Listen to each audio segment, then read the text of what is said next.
কোথায় যাচ্ছ?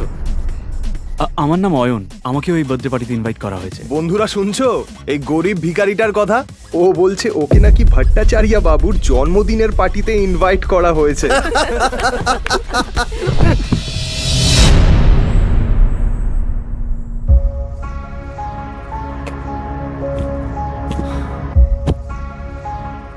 রুষা বেবি, চলো বাড়ি যাই। বেবি? রুষা, তুমি এই ভিখারিটাকে চেনো নাকি? কই না তো। Who the hell are you? এটা শুনি অয়ন অবাক হয়ে যায়।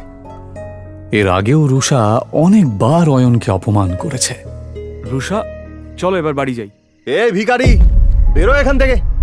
সিকিউরিটি, একে ঘাড় ধাক্কা দিয়ে বের করে দাও। ঠিক সেই সময়ই বার্থডে বয় ভট্টাচার্য সেখানে হাজির হয়, আর তার নজর গিয়ে পড়ে অয়নের ওপর। অয়ন তার জন্মদিনে এসেছে এটা দেখে সে অবাক হয়ে যায়।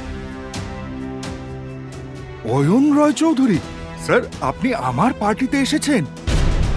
আমার তো বিশ্বাসই হচ্ছে না। আপনি আমার পার্টিতে এসেছেন, আমি তো ধন্য হয়ে গেলাম sir. Please please please please please please আসুন স্যার, প্লিজ আসুন। এই দৃশ্যটা দেখা মাত্রই রুষা আর বাকি সবার মাথা খারাপ হয়ে যায়, কিন্তু অয়ন কোনো কথা না বাড়িয়ে ওখান থেকে চুপচাপ বেরিয়ে যায়।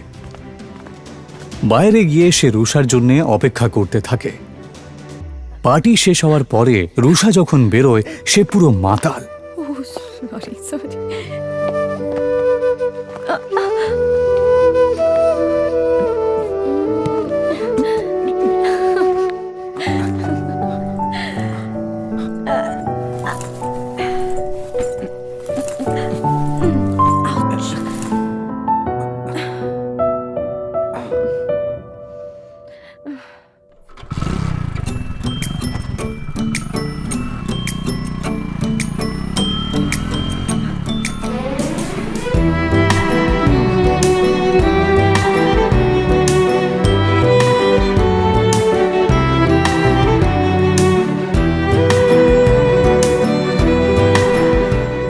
তাকে নিয়ে অয়ন কোনো মতে নিজের শ্বশুরবাড়ি পৌঁছায়।